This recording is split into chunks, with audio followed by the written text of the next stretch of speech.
ആക്കാൻ ഭസ്മം കൊണ്ട് സാധിക്കും അത്രേ ശാസ്ത്രം പറയുന്നു. അപ്പോൾ അങ്ങനെ ഒരുതായി ലോകാഗ്നി അതും ഭസ്മാണ്. ആ ഭസ്മം അറിയാതെ തൊട്ടാൽ പോലും പുണ്യമാണ്. പണ്ട് നരകം കാണാൻ വേണ്ടി ദുർവാസാവ് പോയത്ര നരകം കാണാൻ വേണ്ടിയിട്ട്. ഓരോരോ നരകത്തിന്റെ വലിയ വലിയ കിണറുണ്ട്. ആ കിണറിലേക്ക് എത്തി നോക്കുമ്പോൾ എല്ലാവരും സന്തോഷത്തോടു കൂടി ചിരിച്ച് കളിക്കണം. നരകത്തിൽ പോയാലും ചിരിച്ച് കളിക്കുമെങ്കിൽ ആരെങ്കിലും നരകത്തിൽ പോകാതിരിക്കുമോ?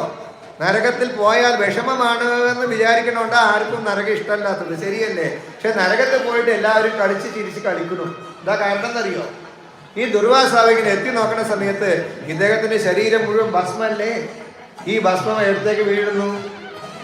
ഈ ഭസ്മത്തിന്റെ പൊടി ഏൽക്കുമ്പോൾ നരകത്തിലുള്ളവർ ആനന്ദം അനുഭവിക്കുന്നു. അതാ ഭസ്മത്തിന്റെ ഒരു പ്രാധാന്യം നോക്കൂ. യമധർമ്മ രാജാവിനോട് പറഞ്ഞു, ഇതെന്താ നരകത്തിൽ ഞാൻ വന്നിട്ട് എല്ലാവരും സന്തോഷിക്കുന്നത് കാണുന്നു. അപ്പോഴാ ദുർവാസാവ് പറഞ്ഞു, അങ്ങ് വേഗം പോയി കുളിച്ചിട്ട് ഭസ്മം തൊടാതെ പോയി നോക്കൂ. ഭസ്മം തൊടാതെ പോയി നോക്കുമ്പോൾ എല്ലാവരും കരയുന്നു. കാരണം എന്താ? അതാണ് വേദന യാഥാർത്ഥ്യം. അപ്പോൾ ഭസ്മം ധരിച്ചു കഴിഞ്ഞാലുള്ള ഗുണത്തെക്കുറിച്ച് പറയുന്നത് ആനന്ദമാണ്. എല്ലാ രീതിയിലുള്ളതായ ആനന്ദവും